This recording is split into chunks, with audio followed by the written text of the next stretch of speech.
Niti v sanjah si nisem predstavljal, v kaj se spuščam. Vipassana meditacija, 10-dnevna končana. 100 ur meditiranja, 10 ur na dan, v prelepem okolju na Pokljuki. In to je ena izmed najtežjih izkušenj v mojem življenju, pa po drugi strani ena izmed najlepših in najbolj očiščevalnih izkušenj.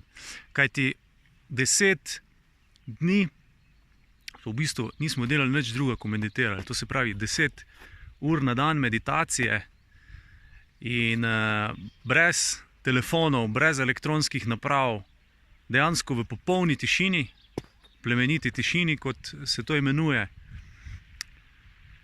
kar pomeni nobenega govorjenja, nobenih gestikulacij z ostalimi študenti in dejansko vstajanje ob 4 zjutraj in končali smo ob pol 10 zvečer.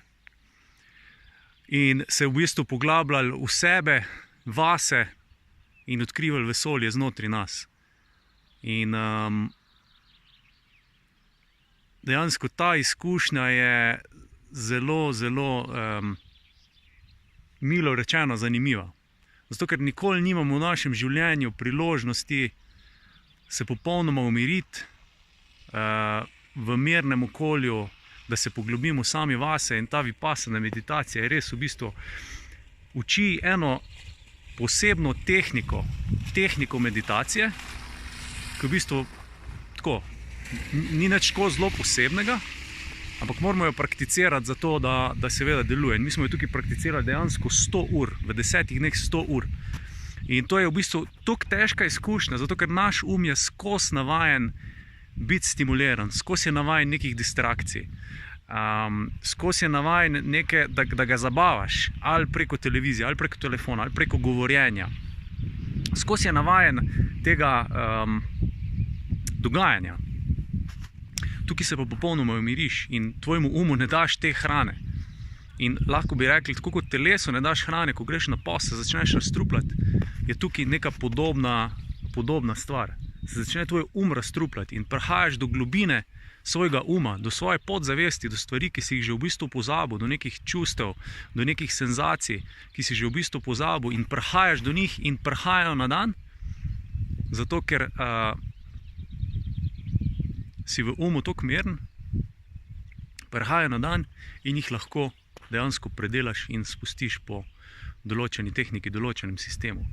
V bistvu to tehniko vipassana je učil Buda 2500 let nazaj.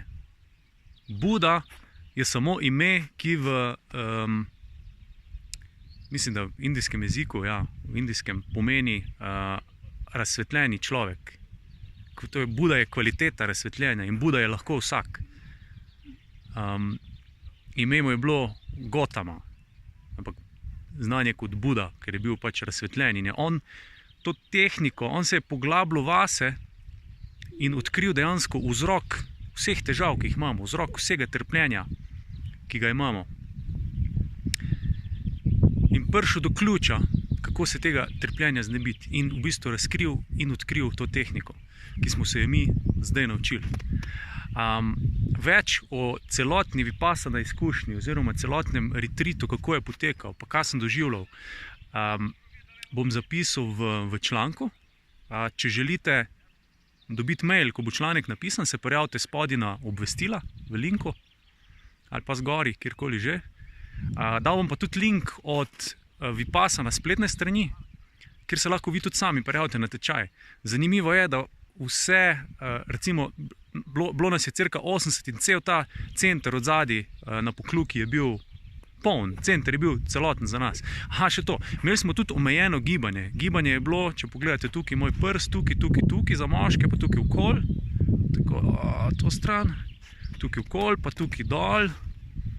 In to je bil naš območje za gibanje. Nismo smeli niti telovaditi, niti nič vznemirjati uma, tudi bratne. Samo sprehajali smo se lahko po tem območju. Moški so bili na eni strani, ženske so bile na drugi strani.